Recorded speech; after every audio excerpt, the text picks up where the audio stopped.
trash. Literal trash on the other team. What's going on, YouTube? You already know who you tuning to. It's your boy Victor P. Back with another video. Back on that P5 setup. The BO4 gameplay in the background is just a random high ping nuke with some of the EU homies. You know what I'm saying? Something like. But we're not here for that. We're here for my thoughts on the MW2 beta. You already see the title of the video, so you know what I think about it. But let me tell you how I arrived at that conclusion. Now, I feel like we can all agree that the BO4 hardcore experience was superior to that of the last three COD titles, namely MW2, MW 2019, Cold War, and Vanguard. And that's because BO4 did certain things right that the last three COD titles did not. So when I played the beta, I went into it uh, analyzing it from the scope of a hardcore player with that list of criteria in mind. Even though it's a core beta, I'm looking at how I feel like it would translate into hardcore. So most of the mechanics in the game and just the game itself. Now, full transparency, I wanted it to be good. I want a new COD game to be good so that I can transition my channel into that new content away from BO4, because my channel has been BO4 content for the last basically 4 years. So when I analyze the game, does it fall more so into the enjoyable, rushable BO4 hardcore experience, or within the same vein of the last three COD titles of, more of a passive play style? And sadly, it is more so the latter. In regards to the criteria that I graded the beta on: enemy visibility within the map. As a rusher, you cannot shoot what you cannot see. And in the beta, well, in BO4, they did a great job of being able to make the enemies visible at any range within the map. In the beta, not so much. You can see them when they right up on you, but at any other range, just about, they tend to blend into the background, and that becomes a problem when I'm moving. As a rusher, I'm a moving target. Somebody's at the back of the map, they're already blending into the backdrop, not to mention if they're on a head glitch or they're laying down beside cover. I'm gonna die as a rusher. So that is strictly advantage camper. Footsteps. In the beta, you sound like an elephant when you move. Campers don't really care about that because they're stationary. Rushers, we need our footsteps to be pretty much silent or not as loud so that we can effectively flank and use our movement to our advantage and get to those pesky campers. But you sound like an elephant. That is advantage camper. Sprint to fire speeds, ADS speeds. In BO4, they got it right. These actually existed. You could use your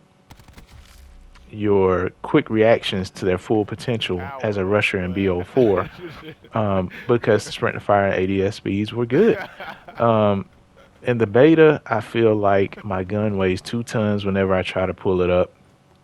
You can't rush like that. Campers don't care because they are posted in the back of the map anyway. So when they ADS, they probably don't even drop their ADS for the rest of the game. So what does it matter to them about the sprint to fire speeds or ADS speeds? Advantage camper. Movement system in BO4, it was simple, easy to use.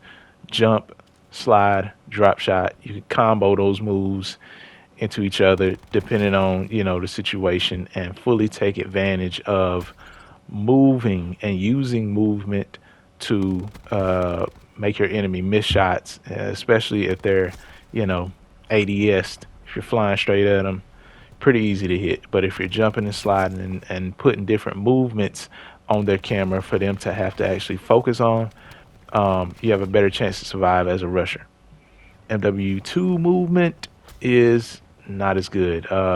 Jumping is something I feel like is pretty viable, but the slide animation is more of a slip and slide animation that is slow and long, and you have to change other movement settings to be able to cancel it, just to be able to cancel it. It's crazy. They also brought back the mount mechanic, which I don't feel like is fair. It promotes camping. People can just sit their LMG on a barrel at the back of the map and spray you down, as opposed to learning the recoil pattern, learning how to control the recoil, and in turn becoming a better COD player. So that, with the fact that Dead Silence is not a perk, it is a field upgrade, really makes this COD non-rusher friendly. Now, I arrived at this conclusion before Infinity Ward released their response to the constructive criticism they got after the weekend of the beta's release. Now, listen to this. Red dots on the minimap and dead silence were two of the issues that they addressed. Currently in the MW2 beta, we only show enemy dots when a UAV is active. The design reason for this is that we do not want to punish players for firing their weapons. We also want players to actively search out the origin of a gunshot versus just traveling directly to where the dot is on the minimap. We continue to gather feedback on how the game is playing in regards to this topic. Now I'm going to come back to that. Dead silence is another hot topic, as many players have expressed that they would like to see it as a perk instead of a field upgrade. We believe it is important to game health that rushers are not able to move at high speeds without consequence. Dead silence as a field upgrade creates a balance between freedom of movement and predictability of combat. What the fuck are you talking about, Infinity Ward? If you didn't understand that, I'm basically gonna break it down to you. So they're saying we want players to actively search out the origin of a gunshot. Problem with that is I sound like an elephant whenever I move throughout the map, and I have to earn dead silence as a field upgrade, and it only lasts 30 seconds. So if I haven't earned it yet, or I've just burned it, that means this camper in the back of the map can spray an unsilenced weapon. Yeah, silencers are in the game, but it doesn't matter. You don't have to be silenced to not show up on the core minimap without a UAV up. They can fire an unsilenced weapon, and for me to approach them, I have to be dead silent because I sound like an elephant. And even still, I don't know exactly where they are. So they can spray and spray and spray, and then when they hear footsteps, they can sound whore me and kill me because I don't know which head glitch they're using or laying down beside. So what incentive do rushers have? You just said, we believe it is important to game health that rushers are not able to move at high speeds without consequence. So you're basically penalizing me for wanting to move at high speeds. The way you used to rush in BO4 and hardcore is literally becoming a thing of the past. And you heard it from them. This is them. This is their response to what people are saying. Many players have expressed that they would like to see it as a perk. It isn't just me. Trust me. We want to be able to move around the map. They want to turn it into Camp of Duty, modern warfare. They want the bots to prosper. They want you to camp so it's boring. I don't know how else to say it. They are actively and intentionally promoting a passive playstyle as opposed to the rusher gameplay style that they want to discourage.